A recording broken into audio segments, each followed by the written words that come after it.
Hi everyone, Mordian Glory here. I just want to do a quick post-production introduction for the stream highlight you're about to watch. So this stream highlight is going to talk about the LVO finals and doing a bit of analysis about what happened in that game. I did do a pre-recorded traditional style video on this topic as well. But because I also talked about this on stream, there was a bit of back and forth with chat. And also I made some additional points. I thought it was worth making this video as well. All of this is to say that you will be able to see some similarities between the pre-recorded video and this one. I will talk about some of the same points, but there are enough additional things that I talk about here where I think it is worth its own video. But I just wanted to highlight that just to make sure that you guys were clear on where this video was and how it related to the other one. But I hope you enjoy it and thank you for watching. Attention guardsmen, the commissariat has detected you have not yet liked this video. Do so immediately or else you will face the Emperor's wrath. And anyone who has not yet subscribed to the channel will be transferred to the penal battalions. That is all. Move out! The good news is, Guard won LVO. Hooray! Can we get a big fucking 07 down in the chat? Spam your favorite emoji down in the chat. For Wesley St. Hines, aka Nemo, for going 10 games in a row. 10 games in a row. Not quite undefeated, but undefeated, I suppose. 10 games in a row, didn't lose a single one. And getting to the final of LVO, where I think he very convincingly won it. This was a great day for all Guard players everywhere because, once again, I think that the Guard community shows that we really do have some players that we should be very proud of.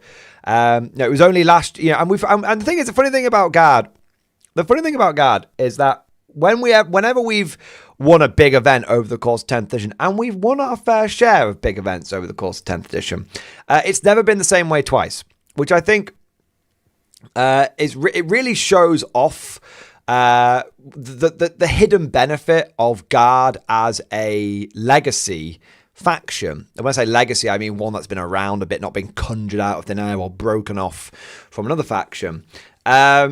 We have so many different playstyles, and it's, if you guys have been hearing me get very salty recently, if you hear me get very salty recently, then it's because I've been worried that these other Guard playstyles have been getting curtailed and we've lost so many units that it's starting to really fuck with some of the variety. Of the Guard. But by the by, we still got it. We've still got it. That's the biggie. So last year, David Gaylord, was it last year or the first year of 10th? I can't remember. But David Gaylord won a big event with won a super major with artillery when everyone said Guard was really weak and all this kind of stuff, and he single-handedly got Guard artillery diddled. And then now we've had Recon Guard, a year later, a completely different play style, do very well. We've had Bridgehead that did very well at the time. Guard has won multiple events, big events, through the course of 10th edition. We've always done it a different way, and it's fantastic. And it really shows the hidden strength of the Guard, which is that we have a variety of playstyles. And it's one of the reasons why I've always maintained that I think Guard is the best faction in Warhammer 40k. Not only for personal reasons, but I think for everyone, that no matter your playstyle, you'll be able to find a Guard army. Well, traditionally, you'll be able to find a Guard army that suits you. It's why a lot of people end up gravitating to Guard, and it becomes the only faction they play, because what ends up happening is they have multiple different Guard armies. So someone will have their Tank Guard regiment, they'll have their Mechanized Guard regiment, they'll have their Infantry Guard regiment, they'll have their Artillery Guard regiment, and all this kind of stuff. But Guard, so we've got lots of different playstyles. Over the course of 10th edition, pretty much every playstyle we've had has been nerfed in one way or another. This is why we've had more than any other faction. I think we've had to pivot. NID's had a bit of swore. A lot of factions have had to pivot, to be fair. But I think, in fact, I'm not even going to say. I think 10th edition has been a pivoting edition for everyone. But I want to say very, very well done to Very, very well done to Wesley, because he won with definitely a very off-meta list. And I think that he really, really caught people off guard. And I think that if we go, and we will be having a look at what he played. And I think what he played, he did very, very well. I think there was a few games where he definitely had it in the bank, because with there being so many factions in 40k, there's going to be some that have good matchups and bad matchups. But I think that in general, I think that he won those games because he won those games, not because anyone else lost. Sometimes a good matchup is favorable, but he won those games because he's a very, very good player. And that's the number one thing that I want to say right now, before we go any further.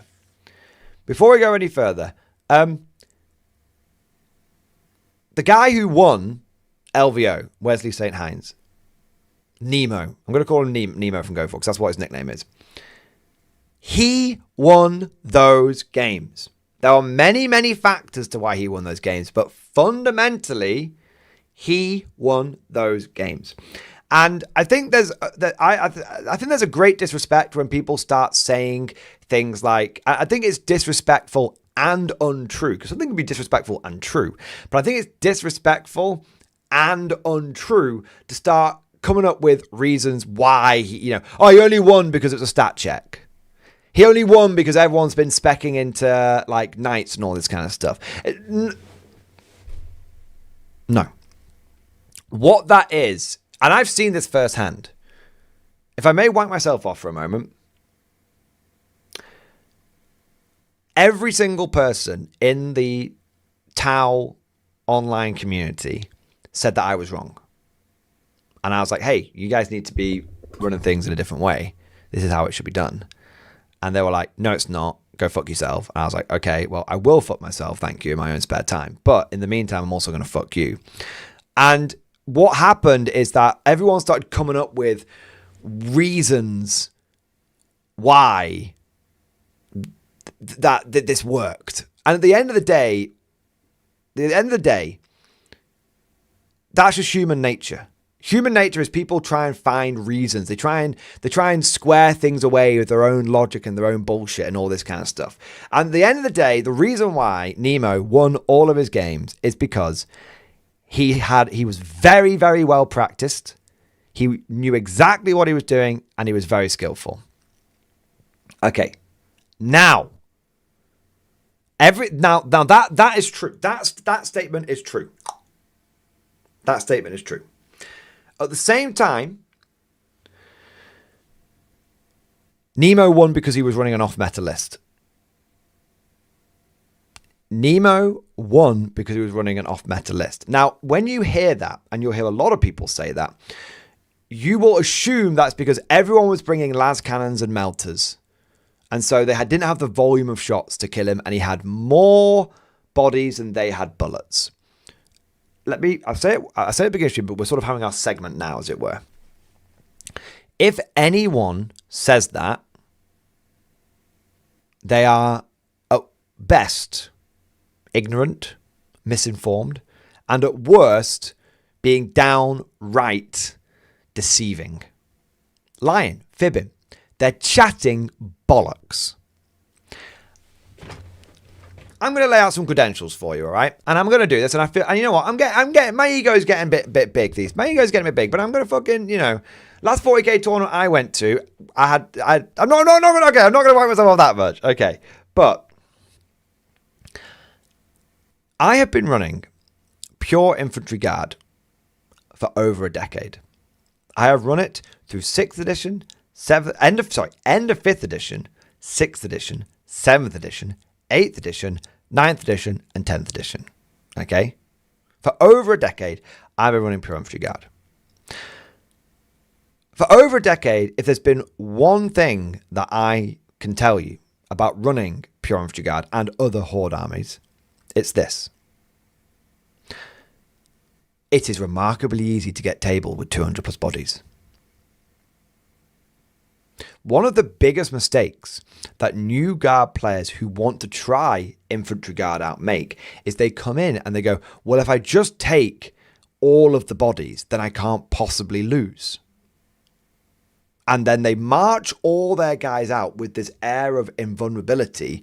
And then turn 1, they lose 120 guardsmen and go, oh shit. But at that point, it's already gone. At that point, you've already fucked it. Okay. Pure infantry guard and a horde army in general doesn't win because it has too many bodies for you to kill. What fucking planet are we on, guys? You can't say in one breath 40k is hyper lethal, which everyone says. Everyone complains about the lethality in 40k. And then the next breath go, but this guy's got more bodies than you can fucking kill. Doesn't make up. You're being a hypocrite. You're being a hypocrite. Okay?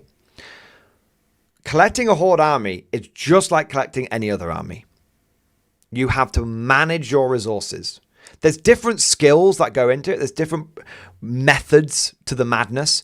But at the end of the day, if you took a Space Marine army, think of a quintessential Space Marine army, bit of infantry, bit of tanks, 2 intercessor blocks sitting on the home objectives, all the elite shit pushing forward, right? If you took all of that and then pushed it out into the middle of the board turn 1, you would expect to get clapped back. You'd expect to get clapped back. You'd expect to get off the table. Even if you took something traditionally, and this may not be the case anymore, but bear with me, I'm going off historical examples off the top of my head. Even if traditionally you took something like Deathwing Knights. Deathwing Knights every edition seems to be quite tough. They reduce damage, they've got lots of wounds, they've got invulnerable saves, armor of contempt, blah, blah, blah, blah. Okay. Even if you took maximum of those and marched them out, okay, you would, if you marched those out turn 1, you would get battered. Okay. You would. So it's exactly the same with managing a horde army. 40k is a lethal game. It is the nature of I go, you go. It's the nature of that, okay? Because someone can bring 100% of their army to bear on 100% of your army if you're not careful, then, yeah, it's bad. Now, so it's nothing to do with it being a stat check. And people will keep telling you this. People will keep saying this and just know they're wrong. Let me show you exactly, and I can fucking prove this to you right now. I can prove it to you very, very quickly. I talked about this last night. Talked about it again here. I can prove exactly. I can point to the exact moment when the Deathwatch player lost the final of LVO. Okay. Okay. Let me show you.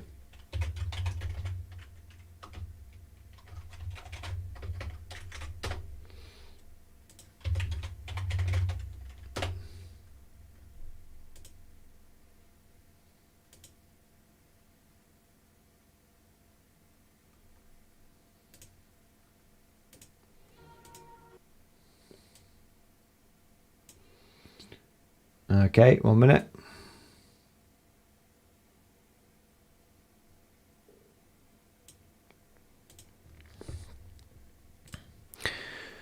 This is LVO, round 10, deployment. At this point, the Death Guard player has 75% already lost this game. He might be able to pull it back, but he's 75% already lost this game. In deployment. Maybe 60% already lost this game. In deployment. Okay? Let me take this. This was already. If I keep saying Death Guard, I mean Death Watch, by the way. Death Watch. I keep saying Death Guard. I mean Death. If I keep saying Death Guard, I mean Death Watch. Okay. You can take the piss out of me for it in chat, but I mean Death Watch. Okay. At this point, the Death Watch player he's already made himself an uphill battle. All right. Hang on. This is the point when he lost the game. This is the start of turn 2. I'm not saying this from my own perspective. This is my perspective. This is my take on it. But I'm also saying this because this is exactly what Wesley said. He said he knew he had won the game going into turn 2. All right. Why? Some of you already know this answer. Please feel free to get down in chat. The big question is, why am I saying these things? The reason the Deathwatch player at this point has lost the game, and he may not even realize it, is because look at where his army is. I made videos about this years ago, by the way, in 10th edition, like 2 years ago. He has models down here. You guys see where this hand is here? He's placing some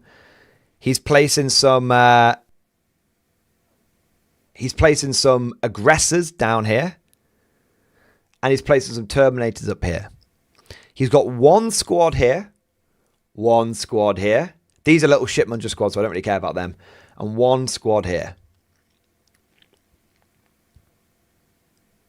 The guard player has got 3 units here. 3 units here. Or, and then like 6 units here. Available to go 3 and 3 or go sort of 3. Yeah, well, the point is, every single Deathwatch unit in this army is getting into a 1v3 fight. Every single one. This guy saw how wide the guard army was, and his response was to match its width. The moment that was decided, game was over. Game was over. You're never going to beat guard on a combat. You're never going to beat this army on a combat width, in a combat width situation. It's never been done. It's never been done in 10 fucking years. You can go back again, and you can go back and you can see videos. I do these videos every single fucking edition. I redo them every edition. I talk about combat width versus force concentration. I talked about it in fucking 8th, 9th, 10th edition. Okay? The issue is that this guy is trying... Swordsmith, I agree 100%. He's gone wide versus guard. You cannot win a war on 2 fronts. So... if you're someone that's getting ready for the upcoming recon guard fucking meta, all right? If you're coming up to that, if you're like, oh my God, how do I deal with recon guard? Force concentration. If you take this unit down here and deploy it here instead, and you take these Terminators and these aggressors and you don't bring them in the same turn. You bring them in one turn, then the second turn. Turn 2, then turn 3, I would say. Then what you do is, and then you focus on these 3 objectives. You defeat the guard in detail. My brother has played against my guard for years. He's played it with Blood Angels. And I remember there being a funny moment when everyone was complaining about guard conscripts in 8th edition. Guard conscript broken. And my brother laughed. He was like, how the fuck are people losing to conscripts? Because that very weekend when someone went around bullying someone with guard conscript tournament, my brother had played against 6 of my conscript blobs and torn through them. Basically nearly tabled me.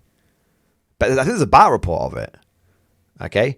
Because what my brother did is he just basically... because the guard player has to deploy this wide. The guard player has to deploy this wide. Why? Because he's got so many bodies, he has to hide them behind the available ruins. But the Deathwatch player doesn't.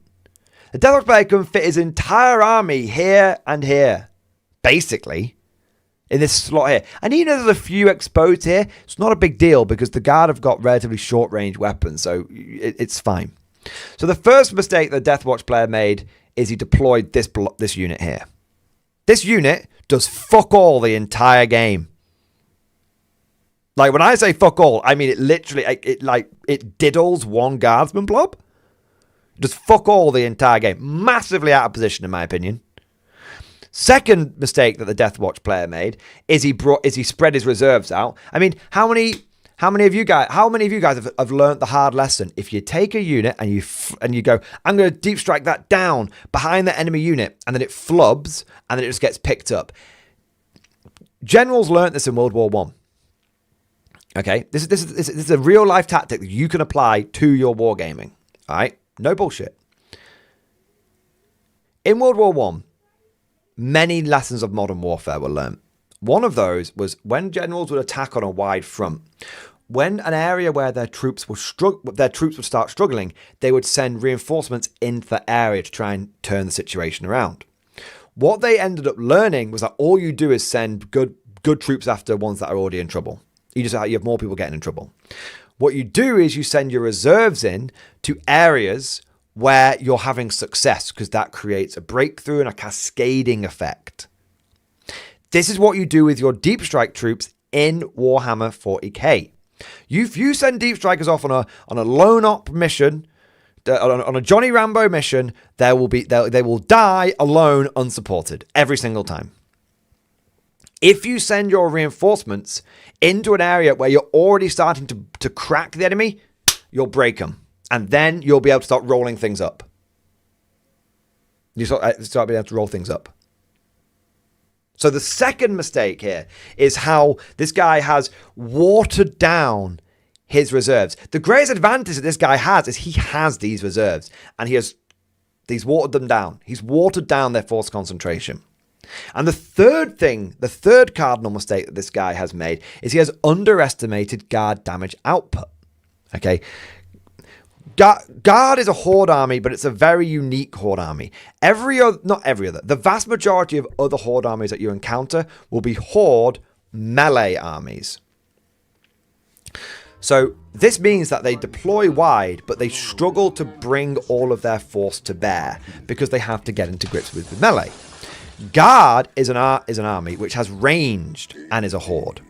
So because it's got range and a horde, if you expose a unit to it, the guard will be able to project force onto it, because they're not projecting force there's two ways to project force. One is by melee, one is by range. Okay? As Swords and Smith says, Orc Boys ain't got 12 plasma shots for sustained hits. Exactly. Swords and Smith, if you take into account the plasma pistol, I think it's actually 14, mate. But, by the by. It's a lot. It's a lot either way, right? So this is something that catches people off about guard all the time. So this Death Watch player here, he's gone too wide on his deployment. He's sent the reinforcement. He's watered down his reinforcements, and he's overexposed all by the end of his turn 2. All by the end of his turn 2. How this Death Watch player, in my opinion, and I don't play Death Watch, but let me tell you, my brother plays Death Watch. I've played against elite Marine armies for 10 years. Not for 10 years, for fucking 27 years. Okay, since I was 5 years old, I've been playing Warhammer, and I've always gone Horde. My brother's always gone Elite. My brother has got a really good track record of beating me. Really, really good track record of beating me. I play Horde Soviets, he plays Elite Finns. It happens in every game system, all right? He plays Warriors of Chaos, I play Goblins. Every game system. Okay, and the reason why my brother is able to beat me is because he knows the tricks of how to beat hordes. If my brother was playing this game, these units wouldn't even fucking be up here. Okay, he would have these units down here, and when this force comes forward, you just sweep this away. Then that flank's secure. That flank is fucking secure, because one thing guard doesn't have is maneuverability. Yes, I know move is a thing, but we ain't got fucking 16-inch turbo jumping jet bikes. Do you see what I mean? So once you've wiped a part of a horde out, typically that area of the board is somewhat secure. I won't say totally secure. I'd say somewhat secure. Okay?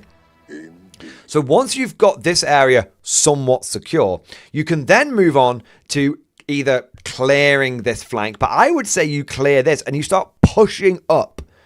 Okay? You start pushing up. But by all you do by spreading out like this, dilute your force. You're playing the game that the guard wants to play. 3v1, 2v1. And that's exactly what happened here. So now I want to make something abundantly clear. Am I saying that this Death Watch player is bad? No, of course not. Okay? This Death Watch player, Tyler, it's physically impossible for him to be bad. He's in the final round of one of the biggest tournaments of the year. You know, traditionally, this was the tournament that determined who the world champion was. It's a little fuzzier now because there's 2 LVOs and LGT's been getting very, very popular. But the point is, he's a good player. He's a good player. But he miscalculated a little bit. 10 rounds, his brain's probably melting a little bit. And the thing that I will say very simply, and I'm presuming here, by the way, exactly, Robert Sotis, the Paul I played 10 games. Exactly, give him some slack. Exactly. So, also, before anyone says this was a stat check meta army, and by the way, when I say someone, I mean the literal GW commentators of this game. The GW commentary of this game, guys, let me have a little bit of dessert, right? I've been talking really sensibly for a moment, but let me have my little bit of dessert, all right? I got to get a bit of GW bashing done. You know I do. Just 2 minutes. Just 2 minutes. The GW commentary of this game was frankly abysmal. They just kept. They spent more time talking about the fucking paint. Okay, not quite. They were talking a lot about the painted minicam. They didn't have the players mic'd up, so you didn't know what the fuck the players were doing. I did more analysis of this game. You guys go back and watch my show. I went back. I worked out how those aggressors died by looking at the fucking off-camera, when the camera wasn't even looking at them, by working out the dice that were being rolled. Okay? They got the rules wrong. They got the tactics wrong. The GW commentary was gash. And I'm going to say this. The GW commentary is the source for why so many people are getting the analysis of this game wrong. They have done serious damage. Serious fucking damage. Okay? Because they were the people that kept saying in their commentary,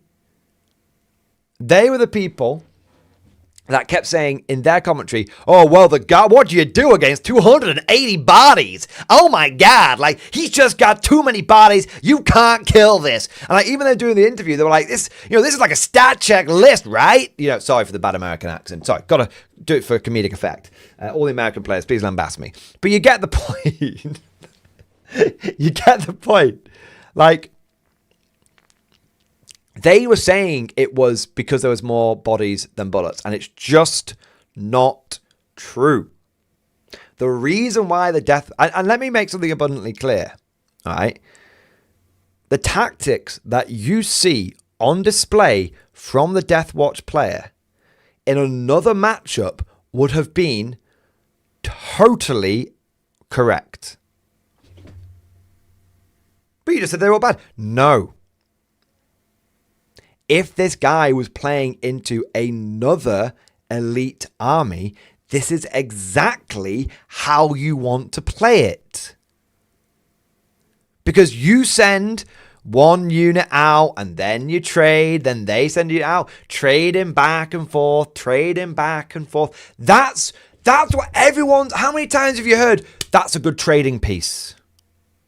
And other terms of its ilk. Okay, you can't walk into you can't. You'll have a bunch of people sitting around wearing Vanguard Tactics t-shirt, even though they're not part of Vanguard Tactics. Fucking sports jerseys, looking like a bunch of fucking reprobates, fucking bunch of idiots. Fucking cringe bastards. So I've got a thing about sports jerseys at the moment. It's definitely a bad thing. It's definitely a me thing. But the point is, you got a bunch of people that'll sit around wanking themselves off, saying, "Get your reps in. It's a good trading piece." All this kind of bollocks. Okay. Those tactics work when you're also playing against someone who's playing the same game as you. What the fuck? My boy Jacob likes our jerseys. I'm only taking the piss a little bit. Sawson Smith, like I said, I'm only taking the piss a little bit. I just like riffing on people with the sports jerseys because I think it's funny. But by the way, to make something clear, I own 2 of them. I own 2 of them. I have a Vanguard Tactics one, thanks Mad Larkin, and I have a sports top for my local club whenever I play on their team. So don't think understand it's very much tongue in cheek. But the point is that the tactics that you see on display from the Death Watch player are exactly the right tactics when playing against another elite player, and exactly the wrong tactics when you're playing into a horde. Exactly the wrong tactics. When you play into a horde, you smash one part of the horde, you smash the other part of the horde, and then basically once you've smashed 2/3 of it, you've got it in the bank. The worst thing you can do is spread out and dilute your force. But here's the thing. I won't repeat myself. That's what I've already mentioned that.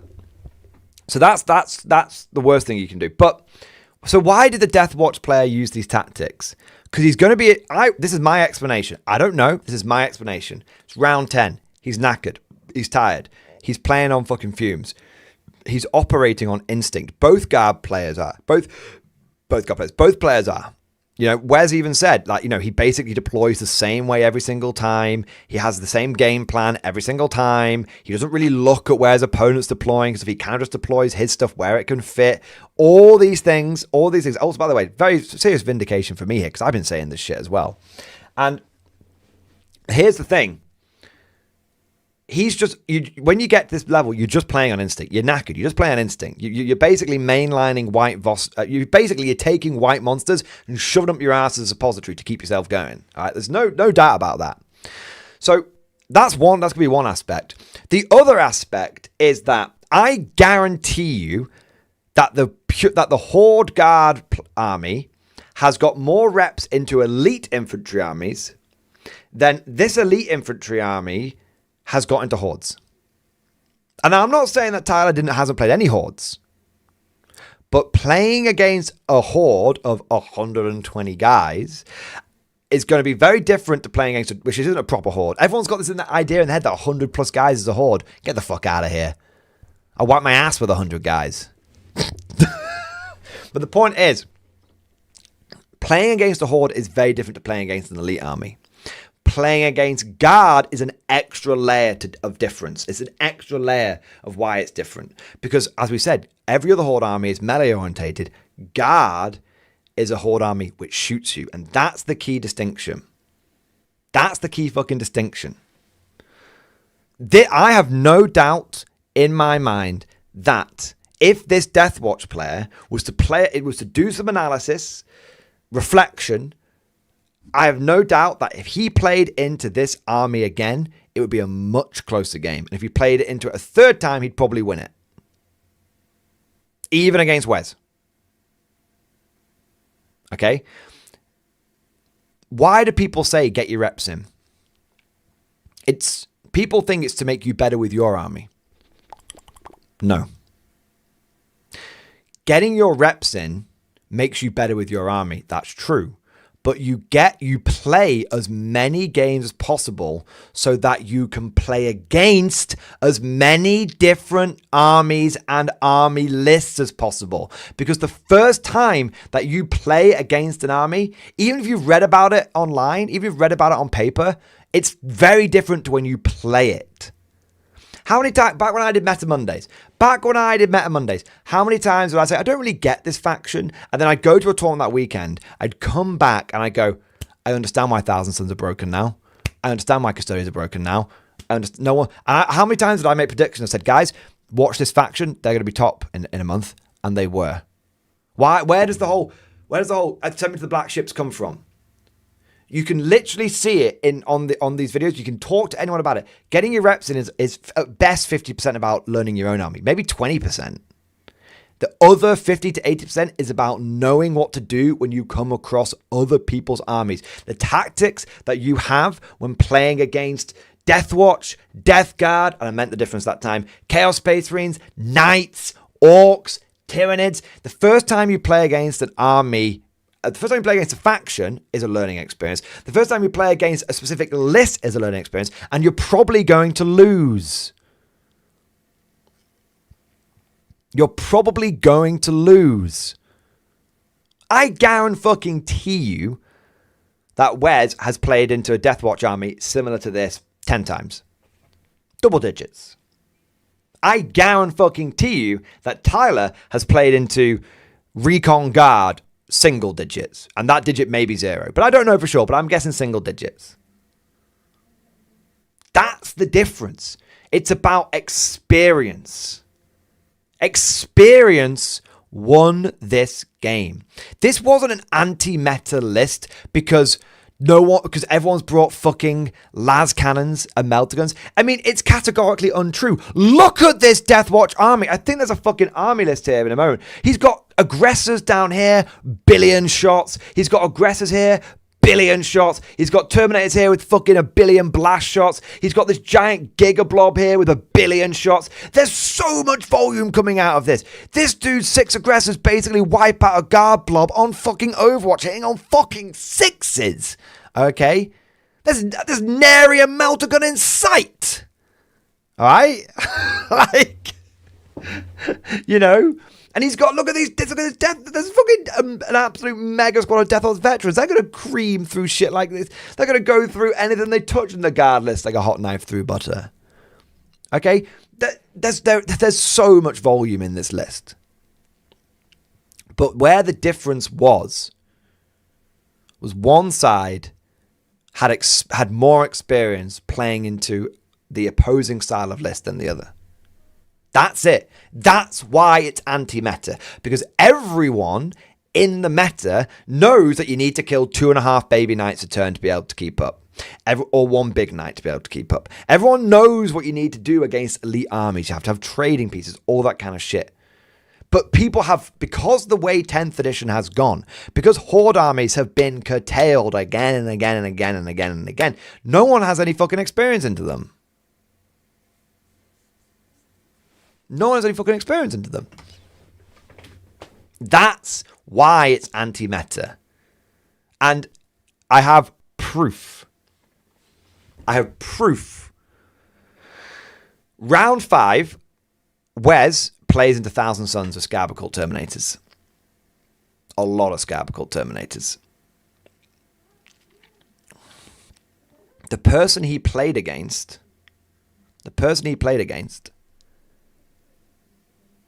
he had played against several times before with this list.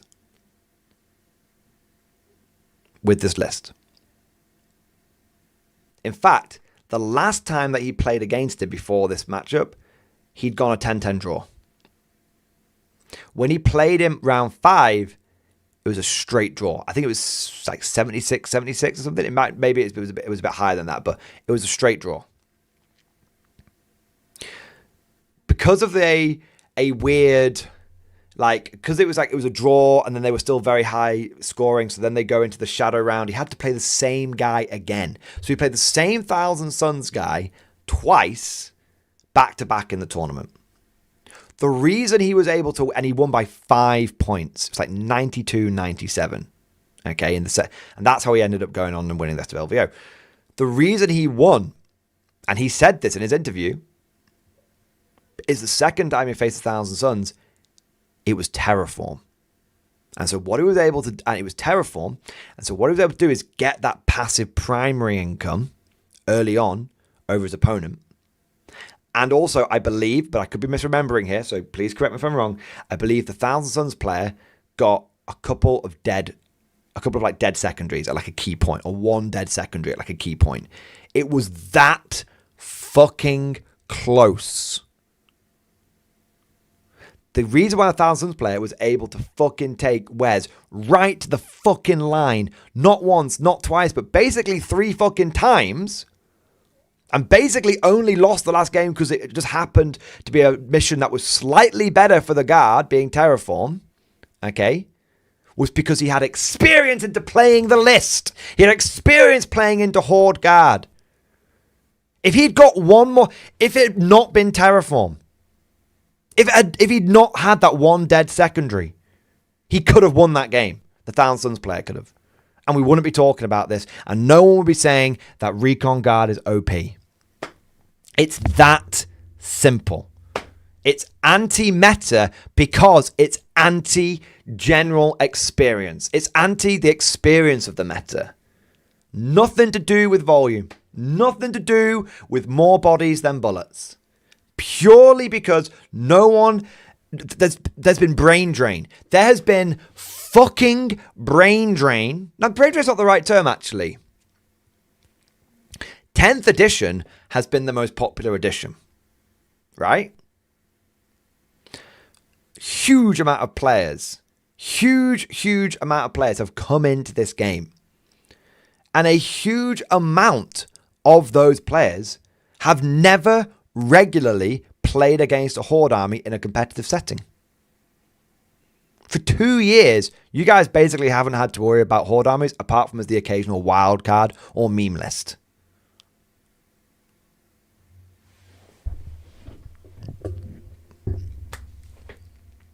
And now, someone comes along and goes absolutely ham with a Horde army, and people start making these kind of mistakes because they're not used to facing them. That's it. Ix, great point here. He doesn't claim it's more bodies. He cites the trade up, rinse, repeat cycle. Exactly. But exactly, Ix. But here's the thing. Why is if that's happening? Because everyone's deploying wide against him. Everyone's playing wide. So he can do trading. Do you know how you stop a Horde army from the trading rinse repeat cycle? You fucking crush one part. You crush a third of it in one turn. You take 90% of your army and you crush 33% of their army. And then the next turn, you take 90% of your army and you crush the other third of their army. There's no fucking trading then. There's no rinse and repeat then. It's just done. I've had it done to me for years. Whenever I've had it done to me for years. That's whenever I played against someone who knows what to do against Horde armies, I've had it done for years. That's what it is. So, thank you for coming to my TED Talk. This is why everyone who is saying that Recon Guard is a stat check is wrong. It's not a stat check. It's anti-meta. It's not a stat check. Nothing to do with the weapons. Nothing. There you go. That's. I told you I'd prove it. I told you I'd fucking prove it.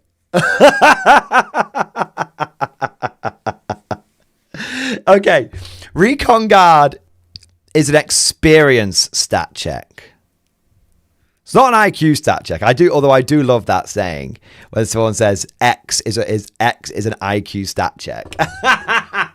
But that's not the case in this. It's just an experience one.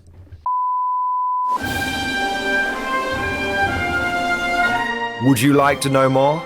If so, then please consider becoming a channel member or patron. By supporting the channel, not only will you be doing your part, but you'll also be helping me create more content for your viewing pleasure and unlocking a whole host of perks. You get everything from a badge next to your name, custom emojis, but the big one is access to the Mordian Glory Discord server, an online community with almost 2,500 active members. It's always popping off in the MG Discord. We've got channels for army lists, hobbying, tactics, stories, and even a pretty spicy meme section as well. For all you greenhorns that wanted to see the Mordian glory hole, today is your lucky day.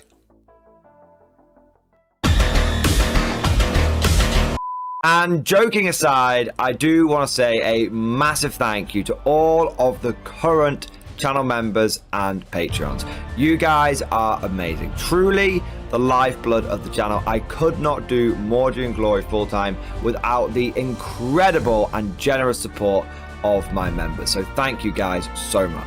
And last but certainly not least, I want to say a personal thank you to all of my top tier Patreons.